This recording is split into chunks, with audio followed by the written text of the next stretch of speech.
नमस्कार दोस्तों, मैं हूँ मनिंदर और मेरे चैनल पे आप सभी लोगों का बहुत स्वागत है। दोस्तों, जैसे-जैसे वक़्त गुज़र रहा है यानी कि वक़्त आगे बढ़ रहा है और सभी दलों को 2024 के चुनाव सामने दिखाई दे रहे हैं। वैसे-वैसे सभी दलों में कुछ न कुछ एक्टिविटीज़ चल रही हैं, लेकिन सबसे बड़ी बात ये है कि इस बार के चुनाव में भी प्रधानमंत्री नरेंद्र मोदी के सामने विपक्ष कौन-सा चेहरा उतारेगा? किस चेहरे पे चुनाव लड़ेगा? सबसे बड़ी बात ये है और इस पे सभी पार्टियों में कवायद भी हो रही है। विपक्षी दलों में कवायद क्या कहें, रस्साकसी जारी है। हाल ये है कि आपस में ही ये दल उलझे हुए हैं। किसी की अपनी पार्टी में फूट है, तो कोई दूसरी पार्टी को पसंद नहीं करता और कई ऐसे भी हैं, जिनमें आपस में कोई तालमेल ही नहीं है, वो करना नहीं चाहते हैं। ऐसे में सबसे बड़ा सवाल ये है कि आपस में ये जो उलझे हुए हैं विपक्षी दल, सही मायने में 2024 में पीएम के सामने किसे पेश करेंगे? उनके सामने ये बहुत बड़ी चुनौती है। अब चूँकि इस समय पूरे देश में पीएम मोदी की लहर दिखाई दे रही है, हालाँकि राहुल गांधी ने भारत जोड़ो यात्रा शुरू की, लेकिन उसके बाद उनके कुछ बयान इस तरीके के आए कि लोगों को लगने लगा कि दम नहीं है कांग्रेस में। अब कई सारे प्रॉब्लम्स है विपक्षी दलों की, सबसे बड़ी पार्टी कांग्रेस की मैं बात कर रही हूँ। ये 2 मोर्चों पर उलझी हुई है। एक तो कांग्रेस में अपने अंदर ही काफ़ी सारी लड़ाइयाँ हैं, आंतरिक कलह से जूझ रही है पार्टी और वहीं राजस्थान में सचिन पायलट ने बड़ी बगावत कर रखी है। सीएम की कुर्सी के लिए अशोक गहलोत और सचिन पायलट पिछले कई सालों से आमने-सामने हैं। ये भी कहा जा रहा था कुछ दिन पहले तक कि वो अपनी पार्टी नहीं बनाने वाले हैं, लेकिन अभी तक ऐसा कुछ किया नहीं है उन्होंने। शायद वो भी आलाकमान से कोई संदेश, संकेत का इंतज़ार कर रहे हैं।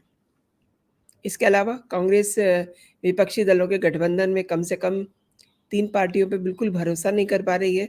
इसमें दिल्ली की सत्ताधारी ऑब्वियसली आम आदमी पार्टी, तेलंगाना की सत्ताधारी बीआरएस और पश्चिम बंगाल की सत्ताधारी टीएमसी। अतीत में अगर देखें हम तो ये तीनों पार्टियां कांग्रेस के बिना विपक्षी गठबंधन की वकालत कर चुकी हैं। हालांकि कर्नाटक जीत के बाद और दिल्ली अध्यादेश विवाद के बाद टीएमसी और आप कांग्रेस के सामने उनके साथ मिलने की कोशिश कर रहे हैं। लेकिन अभी कांग्रेस ने कुछ अपना माइंडसेट ऐसा बनाया नहीं है, केजरीवाल को कुछ ऐसा संकेत नहीं दिया है। इधर ममता दीदी को भी उनकी तरफ से कोई सिग्नल नहीं गया है। लेकिन कांग्रेस साफ कर चुकी है कि उसे अपने आप पे भरोसा है। टीएमसी एक तरफ कांग्रेस के समर्थन की बात करती है और फिर कांग्रेस के ही विधायक को तोड़ लेती है। ऐसे में ज़ाहिर-सी बात है कि कांग्रेस टीएमसी पे कैसे भरोसा करेगा? और इसके अलावा जो दूसरे दल हैं, उन पर अगर हम नज़र डालें तो शरद पवार की पार्टी एनसीपी में भी बवाल चल रहा है। शरद पवार के भतीजे अजीत पवार पहले से ही बगावत कर चुके हैं और अब रह-रह कर के ये खबरें आ रही हैं, ये सीन बन रहे हैं कि वो बीजेपी के साथ जा सकते हैं। हाल ही में शरद पवार ने अपनी बेटी का कद बढ़ाया है, लेकिन साथ में अजीत के पर काट दिए हैं उन्होंने। इससे उनके भतीजे अंदर ही अंदर काफ़ी कुढ़ रहे हैं और इसका अब नतीजा क्या निकलेगा, ये आने वाला वक़्त बताएगा। इसके बाद अगर शिवसेना उद्धव ठाकरे की पार्टी की बात करें, तो इसके साथ कौन-सा नेता है, ये भी अभी क्लियर नहीं है।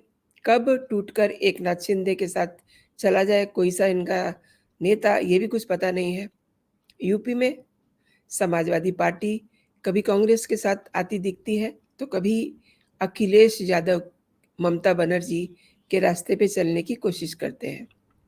बिहार में तो आप देख ही रहे हैं, नीतीश कुमार खुद भले ही ना बोलें, लेकिन उनकी पार्टी के नेता और आरजेडी उन्हें एज़ ए पीएम प्रोजेक्ट करके चल रहे हैं। यानी कि अंदर ही अंदर कहीं न कहीं नीतीश कुमार को भी ये लग रहा है कि शायद वो अगले प्रधानमंत्री वो ही होंगे, लेकिन उनके साथ कोई खड़े होने के लिए तैयार नहीं है। वो बार-बार सबको बुला रहे हैं। उन्होंने केजरीवाल पे भी हाथ रखा है और ममता को भी बुला रहे हैं। वो ये कह रहे हैं कि उनके साथ कोई खड़ा हो आके, आने वाले दिनों में उनकी एक रैली भी है। उस दिन सब कुछ क्लियर हो जाएगा कि उनके साथ कौन है। वैसे इस समय अ, अगर देखा जाए तो नीतीश कुमार अपने आप को काफ़ी अ, बूस्टर डोज़ लेकर के बैठे हुए समझ रहे हैं और आरजेडी उन्हें पीएम पद के उम्मीदवार में के रूप में देख रही है, जो शायद ही कांग्रेस को मंज़ूर होगा। कर्नाटक की जेडीएस और विधानसभा चुनाव में हार के बाद से बीजेपी के साथ दिखाई दे रही है। अब बहुत सारी बातें हैं जो जल्द ही क्लियर हो जाएँगी, ख़ास तौर पे नीतीश कुमार का जो खेल है विपक्ष विपक्षी नेताओं को साथ लेने का, उसका नतीजा इसी महीने में आपको देखने को मिल जाएगा अगर ये तारीख उनकी आगे नहीं टलती है। ये तो हुई थी इन लोगों की बात। अब विपक्षी दलों में कुछ पार्टियाँ ऐसी भी हैं जो डायरेक्ट और इनडायरेक्ट वे से बीजेपी के साथ हैं। कुछ पार्टियाँ ये क्लियर कर चुकी हैं कि हाँ, वो सपोर्ट कर रहे हैं बीजेपी को, लेकिन कुछ विपक्षी दलों के गठबंधन में या तो तीसरे मोर्चे में का सवाल है, इसलिए वो शामिल नहीं हो रहे हैं। इस मामले पे कुछ दल चुप्पी भी साधे हुए हैं। यूपी में बसपा और सपा, ओडिशा की बीजेपी ओडिशा की बीजेडी ओडिशा की बीजेडी, तेलंगाना की एआईईएमआईएस और आंध्र प्रदेश की टीडीपी और वाईएसआर कांग्रेस। ये वो पार्टियां हैं जो विपक्ष के दलों में शायद ही गठबंधन में शामिल हो सकें।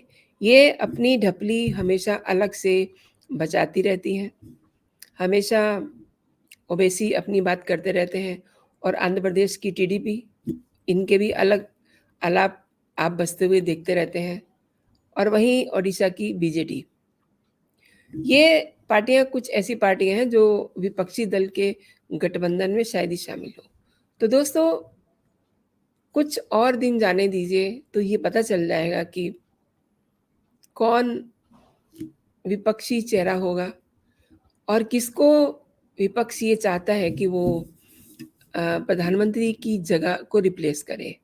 लेकिन एक बात मैं आपको बता दूँ, आप भी इस बात पे कहीं नोट कर लीजिए इसको कि फ़िलहाल अगर सब कुछ ठीक-ठाक रहा, तो प्रधानमंत्री नरेंद्र मोदी को रिप्लेस करने के लिए अभी कोई भी दल अपने आप को तैयार नहीं कर पा रहा। सबसे बड़ी जो बात है वो ये है कि विपक्ष एक प्लेटफ़ॉर्म पे आने वाला नहीं है। इसलिए मोदी का रिप्लेसमेंट होगा नहीं।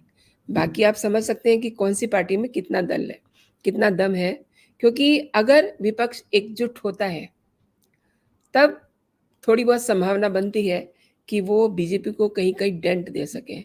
लेकिन इस समय जो स्थितियाँ हैं, जो सीटों की सिचुएशन है, जो बाकी और तालमेल की बात है, उसमें कहीं दूर-दूर तक ये नहीं दिखाई दे रहा कि पीएम मोदी का रिप्लेसमेंट किसी के पास है। अगर है, तो वो विपक्षी एकता पे डिपेंड करता है, जो कि खुद ही अ, काफ़ी ऊहा-पोह में पड़े हुए हैं। उन्हें नहीं समझ में आ रहा कि उनके साथ कौन कल होगा, कौन नहीं होगा। कौन आज जो उनके साथ है, वो भी कल होगा या नहीं होगा। तो दोस्तों, अभी के लिए इतना ही। आप अपना और अपनों का ख़्याल रखिए, खुश रहिए।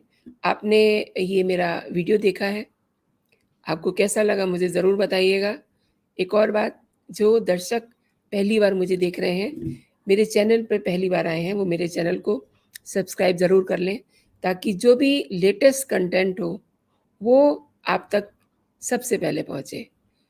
तो फिलहाल आप अपना ध्यान रखिए, फिर मिलते हैं। जय हिंद, जय भारत।